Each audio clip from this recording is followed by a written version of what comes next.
ផងភាសឹកផងហើយនេះអ្នកពិការតម្លាក់មកប្រហែលថ្ងៃមុនហ្នឹង1លានទៀតចាអញ្ចឹងសរុបទាំងអស់ទៅចូល4លានជាងហើយបើចេះកូនថាណែឃើញចង់ខ្លាចជាស្ថិនេះត្រូវរកប្តីអ្នកមានធម្មតាតើវាសាគេទៅស្ថិនេះ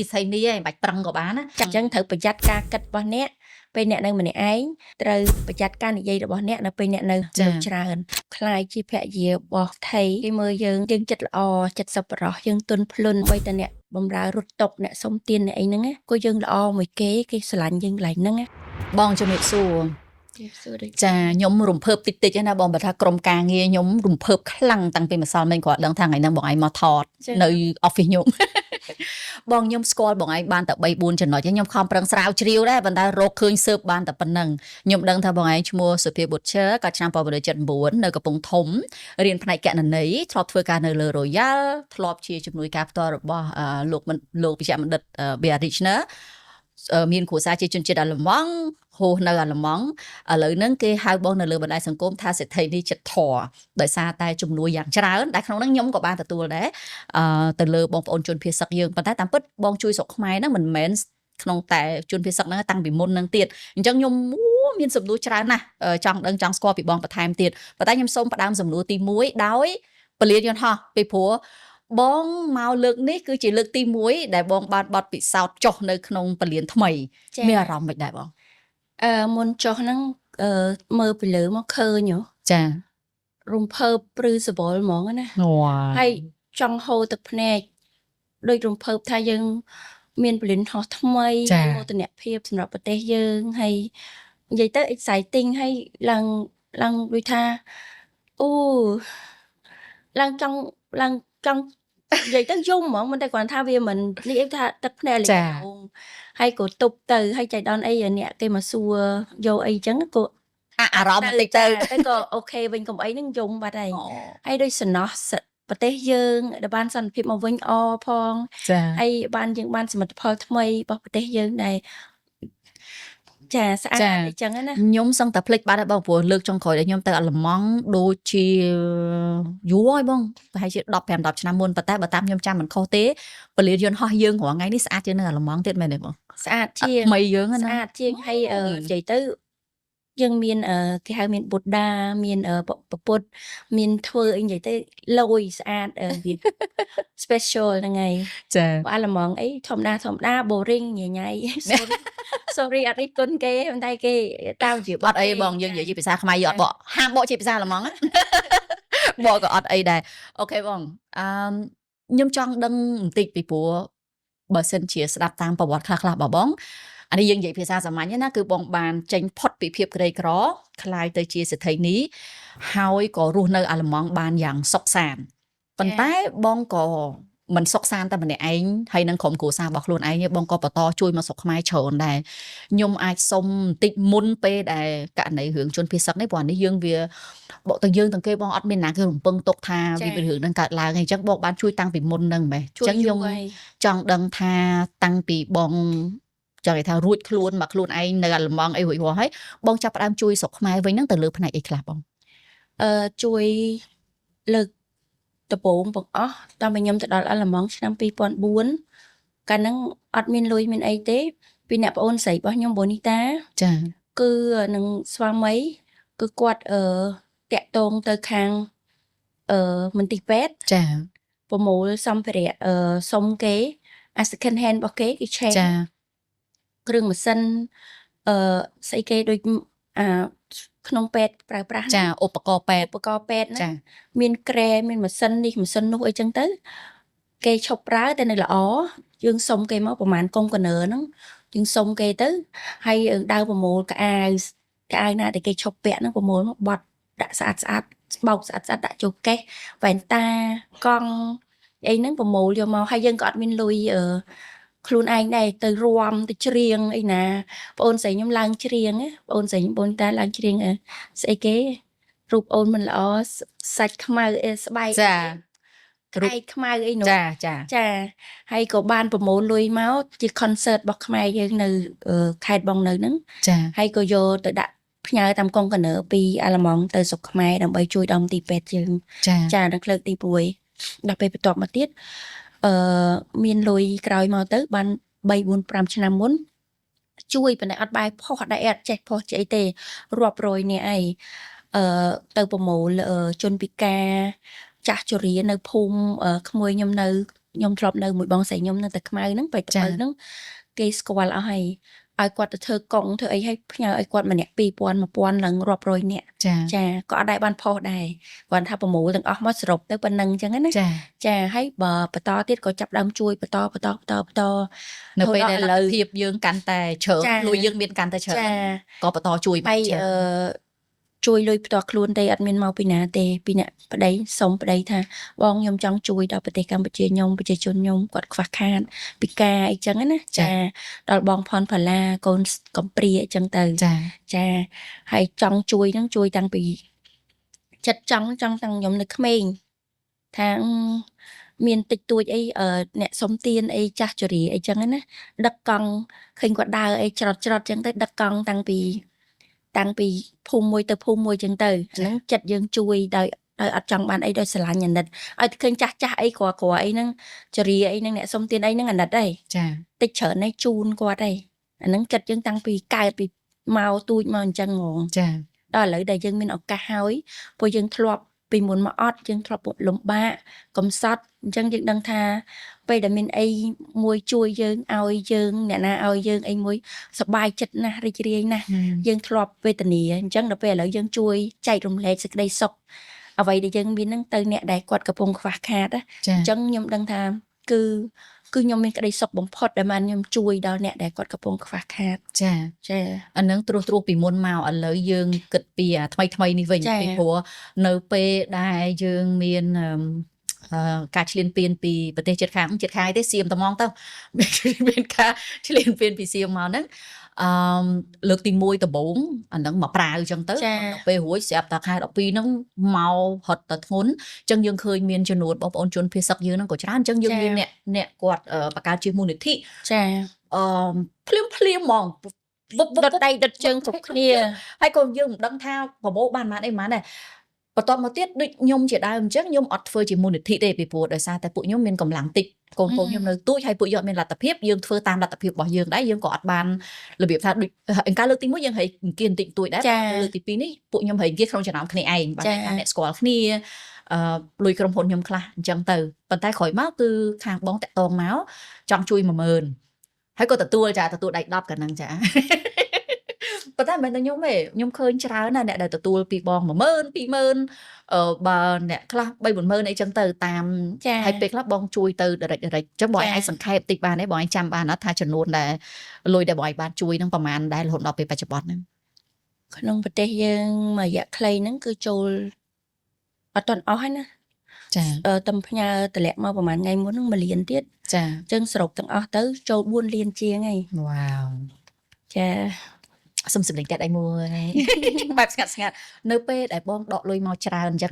វាច្រើនសម្រាប់ពួកខ្ញុំណាតែវាអាចមិនច្រើនសម្រាប់បងទេគ្រួសារបងគាត់ថាមិនដែរបងព្រោះគ្រួសារបងគាត់ជាជនជាតិអាល្លឺម៉ង់ទេមែនតើគាត់មិនមែនខ្មែរណាទៅអើយចានិយាយទៅពួកយើងខ្ញុំភាសាគ្នាពួកអីលុយពួកយើងរួមអញ្ចឹងទៅចាខ្ញុំសួរគាត់ទៅខ្ញុំថាឥឡូវហ្នឹងប្រជាជននៅប្រទេសខ្ញុំកំពុងត្រូវការជំនួយមិនដែរអាចជួយគាត់ថែមទៀតអត់អីចឹងណាគាត់ថាអូខេជួយអូនជួយច្រើនទៅចឹងស្រួលដែរមិនបាច់សើបញ្ចុះបញ្ចូលទៀមទាអីច្រើនទេចាច្រើនណាគាត់ថាច្រើនទៅលុយយើងច្រើនណាជួយទៅណែបងតាមពិតមូលហេតុដែលខ្ញុំសួរសំណួរហ្នឹងព្រោះមែនតើរឿងលុយវាជារឿងដែលរសើបហើយកន្លងមកខ្ញុំក៏ជិះមិនសូវជានិយាយរឿងទូលេខរឿងអីដែរប៉ុន្តែក្នុងករណីដែលខ្ញុំលើករឿងនេះគឺដោយសារតែថ្មីនឹងដែរដោយសារមួយរយៈក្រោយហ្នឹងខ្ញុំធ្វើមេតិកាច្រើនទៅលើការអប់រំទៅលើអីចឹងណាវាមានមតិមួយចំនួនដែលគាត់អង្គុយចាំប្រឆាំងឲ្យតែថាមិននៅស្រុកខ្មែរចង់និយាយថាឧទាហរណ៍ខ្ញុំនិយាយថាក្មេងៗគាត់រៀនបកាយមានសមត្ថភាពអីចឹងទៅអ្នកមានខមមិនច្រើនដែរខ្ញុំជួនណាចង់ខឹងខមមិននឹងដែរតែគាត់ថាព្យាយាមដកដង្ហើមវែងមិនសូវហ៊ានឆ្លើយតបមកតែខ្ញុំសូមបញ្ជាក់ថានៅពេលដែលជនជាតិខ្មែរយើងទោះគាត់នៅណាក៏ដោយនៅប្រទេសណាក៏ដោយតិចឬច្រើនគាត់មានឈាមចូលខ្មែរយើងគាត់ត្រឡប់មកជួយយើងវិញអញ្ចឹងណាខ្ញុំអត់ចង់ឲ្យបងប្អូនរបៀបថាមាន comment មួយចំនួនដែលខ្ញុំលើកឡើងចំហ្មងទៅមានអ្នកខ្លះគាត់ថាក្មេងៗអស់ហ្នឹងតែរៀនបកាយបន្តិចតួចគាត់ទៅនៅស្រុកក្រៅអស់ហើយគាត់មិននៅចាំជួយខ្មែរទេ ban chẳng đánh ta sọc kê khai ọt ta đài chẳng hết na ta dương mới chạy đấy tôi bây bông ta đó na cả nói bông nơi ta đôi ọt bắt thiệp chị khai rồi bác luôn ấy thầu ấy lời nâng bên chị bên như tha ở đằng mà ở toàn mình sừng krem dân chui là việc chui nè ọt nè ai dân chui thua mà đa nè ai mình đã lỡ tới giờ tôi tha fall in love cho mình nè khổ dân nè chôn phía sặc dân tới chưa fall in love mà ta hiên đại quạt khơi phê quạt tha sần nọ khơi ô mau zoom cứ thà có đua pro khăn hạt mỏng á sần nọ quạt anh nè quạt sần lánh quạt mỏng xong bây giờ nè đại slap tư nè đại vẽ ly đôi bong ấy xài coi nè phê quạt ấy bộ pin từ đôi bé đông sập rồi quạt đại tha lẹ bong đôi bé đô chun bị chia chun bị tê chia chun bị chia chun mỏng á admin slide sần nọ cả bát bong bạc quạt á hay khơi tóc một quạt tha lùi tích tí thằng bé đông ấy chẳng chừng còn trong chuyện cả nâng nhà xa nâng từ căn bong ồn bảo dưỡng á tha np đài dương khơi khai dương na để quạt hiện bản cua để quạt ai plug đôi chỉ vật bản lo để quạt ấy dương ọt cụ bàn chạy kia tha to ta nợ sọc khai to ta châu thưa ta hiền bộ được đẹp tháng bao giờ lạnh trên mấy con mình châu thưa ta hiền tứ trời tha mình đẹp vì ai miền ruột phim được không ca chui chiết hiền khuôn chân dương anh mình pin chặt nơi chùm rơ bỏ kết và tay dương ọt cua vì bà hai chia xa thiền nặng to thành trẻ to thành chọc chẳng na chà hơi đi bong vậy chứ nè khác có bà hai nhảy đâm tới nè khác có ọt chân tư nhưng chẳng ca để dương khơi kia thưa ấy rồi mình thưa ấy nó vì mình sạch tại chia vậy để dương ai miền sứt từ cắt dịch ở đây từ tha từ ấy phù pe khác như mèo đỏng tha khâu chất đó là bong np để dương thưa mitica ấy tư rồi có dương vậy ấy tứ ao ta mình đôi chật quát cứ ban này tháo dương ọt sả lạnh chiết to từ châu thưa từ hiền sả lạnh chiết to từ dây hình cho ấy chẳng quát sả lạnh chiết và tay quát trong ơi mình đẹp sả lạnh chiết đôi kia quát trong ai bói ọt là món ngày thời ta sọc mai chẳng ai ban lười mà chui vậy chứ ơi từ đi chùm ra từ hay về để dương miền là tập hiệp dương chui của ban can ta trở ở đây quát ai vô là tập hiệp ấy mui mà chui chà nhưng sẵn kết khơi nhá bỏng thị tràn bong chui chỉ lùi của nâng bong miền là tập hiệp xẹp bong bánh ao ấy chẳng từ bản thân nhâm khơi có bong anh chui chỉ tật đặc cô để chui tật đó là mình mấy nhá bao giờ bị xong thì rét cứ nhâm khơi bong anh ao từ tam mùi thì hiện luôn chẳng tới hay mùi thì mùi đằng nã kia chui ấy tinh ấy hiện luôn chẳng tới và tay không cạn này tật đặc cố bong tinh ao ấy mỏ của ấy miền mà đài khá quạt phải là tập hiệp quạt ở miền tật đó sau hiệp sau in chẳng tới rồi có bà khác một bốn phải dịch slap ấy chẳng tới chẳng quạt phải khát chẳng dừng oi quạt tới này nhưng mà chập ròm nó cứ đợi xa tay tật đọc cô đại bọn ấy bỏ chạy tới đại nhung khơi nhá nó nhung khơi kia phò nó về chạy đón tật đọc cô nó bị mạng mũi tật đọc cô nhung đây chè hay nhung đăng thàn nó bị thay đây việc con được việc lo chà chui sọc hiệp lọ khang được sao tại vì mình chỉ tật đọc cố đó chiêm ấy gì cái tật đọc bò bè chà nên ngày chẳng vì lọ khang sầm rạp cậu mà chứ Việt mình là lạ xì là ấy cái hai ấy cái chiết ấy cái bờ tật đọc từng vậy bạc bò tật đọc cô cái tiết đọc cái đi nhưng ngày còn thay việc con vì lọ chà mạ royal chà tật sạo chỉ được mưa bật hai cái tàu chà nhóm phẹp bong phà la phong phà la đây của nhóm chui khang bong phon phà la làm một đôi chơi chà nhóm tha bong của tại cho tụi đó cô nâng từ của nhóm mà năm nhóm chui của mũi mớn ấy đã lỡ cô không mấy lang đôi chết pi rồi vậy chẳng năm nó ai lang đọc mơ này chẳng nhóm phép qua đây thà tụi đó cô khăn nâng cái lọ khăn ai chui từ tinh tụi đó cô nâng dòng ai cô không mấy nhắm tới vì tụi tôi ban con phép lọ sầm lập sọc phép chiên con chẩn bong từ anh à cốt vinh ta bong miên cùng ruộng nâng thưa ấy và to tiệt bong lời nó chập ram chui và to tiết tâm chui bàn tịch ấy của ấy tâm chập nên ngày cách ra nó chui là hô tới chui từ đợt khang mình tì pet nó nơi tiết nơi khang mình tì pet chân đài cặp bông tay miền cồn khmer con ấy nó đôi con thẹp bột ha đôi nó có nhom chui không cầm rộng bao nhom đài có mà chiết ấy hay nâng scholarship sầm rạp con sơ cro bên nhà sát còn nó không cầm rộng đấy hay vẽ chân đài cặp bông tay miền rộng bùa nâng tì pet cầm rộng nâng đấy hay nè sầm rạp nơi sân miền cháy công pri ấy rồi có nè cro anh chẳng á cha hay là nước bông phải là quạt riệp trong mà chạm đôm nút chá nên ngày lấy cái bông ta riệp trong tha thời ca thả bị ca mà anh bị nhóm bây nhóm mình ai mà rồi bị rối ប៉ុន្តែគាត់មានរបស់គាត់ខ្លះដែរគាត់ប្រមូលពីនេះពីនោះចឹងទៅហើយខ្ញុំជូនគាត់ប៉ុន្មានជូនទៅសម្រាប់សង់មជ្ឈមណ្ឌលហ្នឹងហើយនឹងមួយឆ្នាំសម្រាប់ចំណាយប៉ុន្មានចាំគិតទៀតហ្នឹងក៏នៅក្នុងគម្រោងហ្នឹងដែរ វ៉ាវល្អមែនតើបងខ្ញុំកាលពីដើមឡើយហ្មងខ្ញុំអត់ចង់ខ្លាចជាអ្នកមានទេខ្ញុំមានអារម្មណ៍ថាខ្លាចជាអ្នកមានហត់ណាមុំតែបានមានហត់ពេកដល់ពេលអញ្ចឹងហួសសាមញ្ញធម្មតាអញ្ចឹងទៅប៉ុន្តែដល់ពេលមករយៈក្រោយមកទៀតដូចជា2ឆ្នាំចុងក្រោយហ្នឹងសម្ភារអ្នកមានច្រើនហ៎បងដល់ពេលទៅបាត់ដឹងតែដល់ពេលយើងមានលុយទៅចង់ជួយគេវាបានស្រេចចិត្តយើងមិនសូវខ្វាយខ្វល់ច្រើនមិនសូវអីគេវិក័យប័ត្រអីរបាយការណ៍អីច្រើនដល់ឥឡូវចង់ខ្លាចជាអ្នកមានទេតែបងចាំខ្ញុំខំប្រឹងតទៀតប៉ុន្តែបងមានក្រុមការងារនៅស្រុកខ្មែរដែលជួយបងចាត់ចែងរឿងអស់ហ្នឹងឯងបងមាន 4-5 នាក់ដែរតែពួកគាត់អត់មានបានប្រាក់ខែអីទេគាត់ជួយតែស្ម័គ្រចិត្តចាគាត់ថាខ្ញុំជូនគាត់ប្រហែលចាយអីគ្រួសារគាត់អីហ្នឹងរឿងរបស់ផ្ទាល់អត់មានប្រាក់ខែមានប្រាក់ថ្ងៃអីទេចាគាត់សប្បាយចិត្តនឹងជួយធ្វើឲ្យមានមកពីបងពីការម្នាក់គាត់អត់មានគាត់កបត់ដៃអីដែរអញ្ចឹងហើយគាត់មើលទៅគាត់ចិត្តល្អស្មោះគាត់ជួយយកព័ត៌មានមកគ្នាគាត់ពីការអ្នកក្រណាគាត់យកគាត់អីអញ្ចឹងគាត់ check មើលថាពិតឬក៏មិនពិតអីអញ្ចឹងចាពីព្រោះនៅពេលដែលស្ដាប់មកប្រើទៅកុំឲ្យបងប្អូនគាត់យល់ច្រឡំថាសុំដឹងតែបានណាបងពីព្រោះក្នុងកំឡុងពេលដែលយើងចង់ជួយយើងចង់ឲ្យការជួយរបស់យើងនឹងជួយទៅដល់អ្នកដែលត្រូវការគាត់អូខេបងខ្ញុំមានសំណួរមួយដែលខ្ញុំចង់ដឹងជាផ្ទាល់ខ្លួនហើយខ្ញុំដឹងថាមានមនុស្សជាច្រើនក៏ចង់ដឹងដែរគឺប្រវត្តិស្នេហាបងឯងម្ដងនិយាយរឿងធ្វើបន់ហើយឯងស្នេហាបងឯងជួបគ្រូសាស្ត្របងឯងនៅណានេះចូលលក្ខណៈចង់ដឹងចង់ចេះរឿងគេជួបនៅអាល្លឺម៉ង់អញ្ចឹងបានន័យថាបងទៅអាល្លឺម៉ង់មុនពេលបងរៀបការមួយគាត់ត្រូវអត់និយាយទៅបងទៅអាល្លឺម៉ង់I don't know how to say បងមានបងធ្វើនៅគណៈបុប្ផាបងមានស្វាមីមុនមួយអូខេស្វាមីមុនមួយហ្នឹងបានកូន2ហើយចាហើយក៏បងទៅអាល្លឺម៉ង់តាំងពី2004ហ្នឹងស្វាមីមុនហ្នឹងអូខេគាត់ក៏អ្នកធ្វើសប្បុរសធម៌ដែរចាសម្រាប់នៅស្ទឹងមានជ័យហ្នឹងក៏គាត់ប្រមូលក្រុមហ៊ុនលុយពីអាល្លឺម៉ង់មករៀបចំដើម្បីឲ្យខ្មែរយើងហ្នឹងមានការងារធ្វើនៅប្រមូលសម្រាមហ្នឹងឲ្យស្អាតប្រទេសយើងហើយផលិតសម្រាមហ្នឹងចាញ់ជីយកទៅលក់បានលុយឲ្យកម្មករនឹងវិញចាហ្នឹងចាប់ផ្ដើមប្រមូលមន្ទីរពេទ្យអីហ្នឹងណាចារបស់របរហ្នឹងមកជួយម្សាយដល់ពេល10ឆ្នាំក្រោយមកដោយសារតែយើងអត់គិតថាវាអត់ទៅមុខទៀតក៏យើងបែកគ្នាដោយធម្មតាទៅ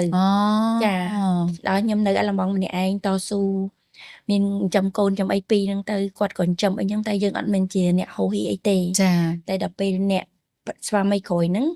គាត់នៅអាល្លឺម៉ង់ខេត្តមួយគ្នាយើងនឹងទៅឃើញគ្នាមើលបាល់មួយគ្នាញ៉ាំបាយជុំគ្នាមួយមិត្តភក្តិអីចឹងទៅចាហើយក៏ជួបគាត់ទៅកាលហ្នឹងកូវីដទៅខ្ញុំថាបិទទាំងអស់អត់មានអីទេខ្ញុំមាន cosmetic របស់ខ្ញុំមាន cosmetic salon របស់ខ្ញុំធ្វើនិយាយទៅធ្វើច្រើនណាចាធ្វើតោភ្នែកធ្វើចើមធ្វើទាញសែងរបស់ដូចដុកទ័រទូចមួយចឹងណាចាធ្វើឲ្យគេស្អាតដល់ពេលដែលសារកូវីដហ្នឹងគេបិទទៅក៏ខ្ញុំមិត្តភក្តិមួយប្តីខ្ញុំដែរខ្ញុំថាអ៊ូដូអ្នកឯងមានអីខ្ញុំធ្វើអត់ខ្ញុំឥឡូវហ្នឹង boring ណាហើយគេបិទអីអញ្ចឹងណាហើយក៏គាត់ថាផ្ទះគាត់អាសាកម្មវិធីជប់លៀង friend គាត់មកលេងអីជប់លៀងលេងបៀលេងអីចឹងណាឯងមកធ្វើម្ហូបទៅអ្នកឯងបកែធ្វើម្ហូបខ្ញុំឃើញឯងបកែធ្វើម្ហូបអីចឹងនិយាយទៅបកែធ្វើមែនម្ហូបអឺរ៉ុបម្ហូបអាល្លឺម៉ង់ម្ហូបខ្មែរអីហ្នឹងបកែធ្វើចាទទួលស្គាល់តែបកែធ្វើឆ្ងាញ់ខ្លាំងអួតទៅចោលអត់អីអួតបានមោទនភាពចាហើយប្តីទៅសើណាគាត់ថាម្ហូបនៅក្នុងលោកមានតែមួយអូអត់ទេធម្មតាតាស្រឡាញ់ចុងភៅហើយម្ហូបនឹងឆ្ងាញ់ហ្មងហ្នឹងហើយដល់ពេលហើយទៅយួរដៃ2ដៃ3ទិញម្ហូបទីអីដល់ហើយក៏ទៅដល់ទៅក៏គាត់ថ្ងៃហ្នឹងក៏គាត់និយាយទៅក៏ត្រូវគ្នាអូញ៉ាំបាយញ៉ាំអីឆ្ងាញ់ហើយចែកគ្នាលេងអញ្ចឹងចាទៅម្ដងហើយម្ដងទៀតចឹងទៅតែដឹងតែគាត់ full in love តាំងថ្ងៃហ្នឹងមកម៉េះចាអូ my god ចាដល់ពេល full in love ទៅគឺខ្ញុំអត់ហ៊ានទេព្រោះគេខ្ពស់ខ្លាំងគាត់ថា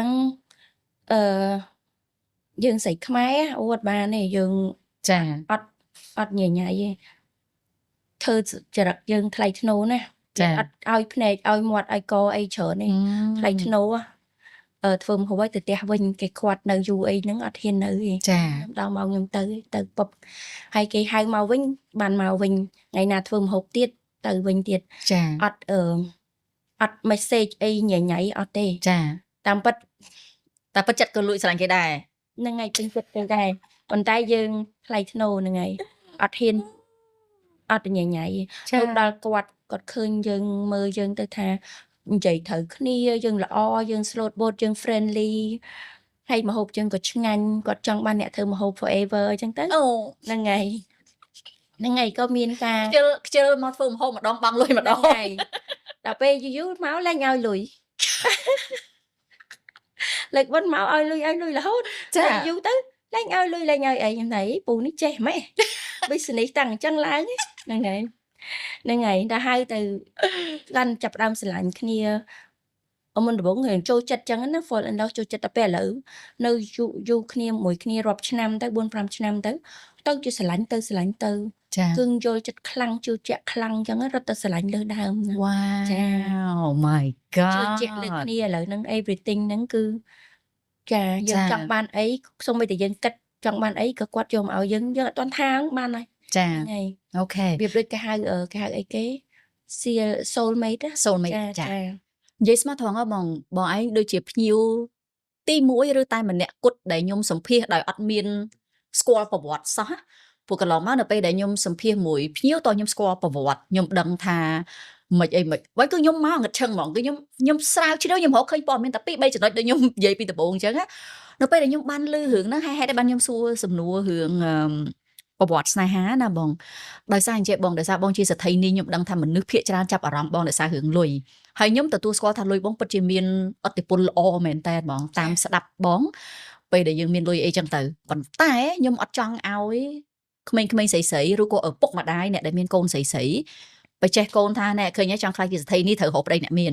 ត្រូវពេលយើងបានប្តីអ្នកមានយើងខ្លាចទៅជាសទ្ធីនេះមែនប៉ុន្តែបើសិនជាអត់មានអាគុណសម្បត្តិដែលបងឯងមានស្រាប់ហ្នឹងណាក៏គេអត់យកយើងដែរ អត់ទេ ហើយក៏យើងអាចមិននៅមួយគេបានយូរដែរ ទេ ចាកន្លែងហ្នឹងសំខាន់ណាស់ណាបងកុំឲ្យដល់ពេលហើយអូខេអញ្ចឹងដើម្បីខ្លាចជាស្ថិតិនេះត្រូវតែងខ្លួនឲ្យស្អាតត្រូវ អត់ទេ ហុចដៃហុចជើង No. អីចឹងណាបងអញ្ចឹងពេលបងឯងនិយាយមកខ្ញុំធូរមិនខ្សាក់ ព្រោះខ្ញុំអត់ស្គាល់បងឯងមុនហ្នឹងហ៎ ចា ហ្នឹងហើយអញ្ចឹងបានន័យថាមែនតែនទៅបើតាមតែស្ដាប់ប្រវត្តិបងមកពេលលែងលះធម្មតាពេលលែងលះយើងរាប់ចាត់ទុកថា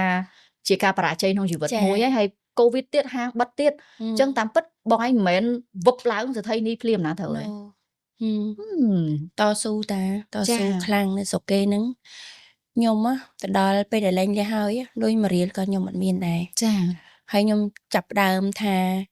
ខ្ញុំគួរធ្វើអីព្រោះខ្ញុំអត់មានដើមសោះអត់មានលុយសោះ ចា ហើយខ្ញុំអត់ដឹងថាធ្វើអីព្រោះខ្ញុំរៀនចប់បញ្ញាសាស្ត្របញ្ញាបត្រ ចា ខាងតំណែងអន្តរជាតិប៉ុន្តែអត់អាចធ្វើឲ្យបានទៅ receptionist អីប្រាក់ខែតិចតួចហ្នឹង ចា 1000ជាងអីហ្នឹងវាតិចបំផុត ចា អញ្ចឹងខ្ញុំគិតថា សូមបញ្ជាក់តិច1000ជាងនៅអាឡម៉ង់តិចណាចា តិចចាហើយខ្ញុំក៏អត់ចង់ធ្វើការឲ្យគេ8ម៉ោងពេញដែរ ចា ខ្ញុំចង់ freedom ចង់មាន សេរីភាព សេរីភាពពួកកូននៅទូច ចា អញ្ចឹងខ្ញុំថាអូយធ្វើអីបានមានពេលវេលាសម្រាប់ខ្លួនឯងច្រើនសម្រាប់កូនច្រើនហើយបានលុយច្រើន ចា និយាយទៅចង់បានលុយច្រើនជោគជ័យណាមិនមែនមុខលុយអីប៉ុន្តែចង់ជោគ តែច ជ័ ង់ យ លុយច្រើនចា ចាហើយខ្ញុំមានអីចូល YouTube មើលចង់បើកហាងម៉ាស្សា ចា ទៅរៀនម៉ាស្សាដែរចេះទេតែពេលក៏មិនដែរឲ្យគេម៉ាស្សាដែរតែពេលចូល YouTube មើលគេម៉ាស្សាអីមើលតែមានដងម៉ាស្សាដល់ពេលឲ្យបើកសាឡនម៉ាស្សាហ្មងសាឡនហ្នឹងអត់មានលុយទេសុំបន្ទប់គេធ្វើទេ ចា នៅហាង fitness studio របស់គេហ្នឹងណា ចា ថាសុំទៅឲ្យភាគរយគេទៅ 20% ទៅ ចា ធ្វើបានល្អគឺមានដងធ្វើចេញពីពោះមកចេះធ្វើអីដូចអ្នកម៉ាស្សាជំនាញអញ្ចឹងព្រោះយើងរៀនពីក្នុង YouTube ដល់ពេលធ្វើឲ្យវា too much work ការងារច្រើនពេក ហត់ពេកមួយថ្ងៃ booking full មួយថ្ងៃ 3-4 ម៉ោងដល់ពេលឲ្យខ្ញុំថាអញ្ចឹងខ្ញុំ every year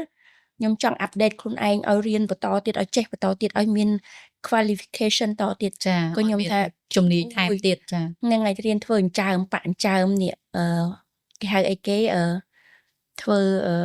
ចា ធ្វើអញ្ចើមយើងណាធ្វើអញ្ចើមឲ្យស្អាតហ្នឹង ចាម៉ាស៊ីនយើងហ្នឹងចាតរំភ្នែកតអីហ្នឹង ចា ហើយទៅរៀនពេទ្យទៅចាក់មកចូលទាញស្បែកមុខឡើងអីចឹងហ្នឹង អូ ចាក់filler មាត់ ស្អីមាត់ឲ្យស្អាតអីហ្នឹងចាក់ជួយអីហ្នឹង ហើយបាត់រៀនសាឡន ចេះទាំងអស់សាឡនបន្ទប់យើងមានហើយហើយយើងគ្រាន់តែទិញសម្ភារៈថែមបើកទៅចាចាប់អាប់ដេតខ្លួនឯងរហូតរៀនបន្តរហូតចា ល្អបង ហើយបាន ចង់បញ្ជាក់ឡើងវិញណាអាហ្នឹងមិនមែនធម្មតាតែវាសាគេទៅស្ថិនេះឯងមិនបាច់ប្រឹងក៏បានណា ចាំបាច់តែមានលុយបានធ្វើបានណាអត់មានលុយដើមអីក៏យើងត្រូវតែធ្វើបានដែរដោយចាប់ផ្ដើមពីដៃទៅទេដោយសារយើងការគិតយើងព្យាយាមគិតយើងចង់យើងចង់អញ្ចឹងយើងត្រូវតែធ្វើអីមួយជប់អត់មានលុយអីបានធ្វើអី ចា អញ្ចឹងយើងត្រូវទៅរៀនទៅអីតផ្នែកហ្នឹងក៏អត់មានដើមទៅបើកនេះទៅលួចមើលរៀនគេតាមនៅ YouTube ធ្វើចើមហ្នឹងទិញស្បែកយកមកនេះទៅទិញអូអាស័យទិញស្បែកគេយកមកធ្វើហាត់ធ្វើអីគូអីធ្វើខំប្រឹងតា ចា ល្អបងនឹងជាមេរៀនមួយល្អមែនតើអញ្ចឹងចង់និយាយថាត្រូវបើសិនជាយើងបានប្តីអ្នកមានយើងខ្លាយជាអ្នកមានបានប្តីសេដ្ឋីយើងខ្លាយទៅជាសេដ្ឋីនេះប៉ុន្តែគេមើលគុណសម្បត្តិរបស់យើងដែរហើយបើសិនជាយើងជាប្រភេទមនុស្សដែលមើលទៅឃើញសម្លឹងលុយហ្មងដើម្បីខ្លាយជាសេដ្ឋីនេះត្រូវធ្វើមិនយកប្តីអ្នកមាន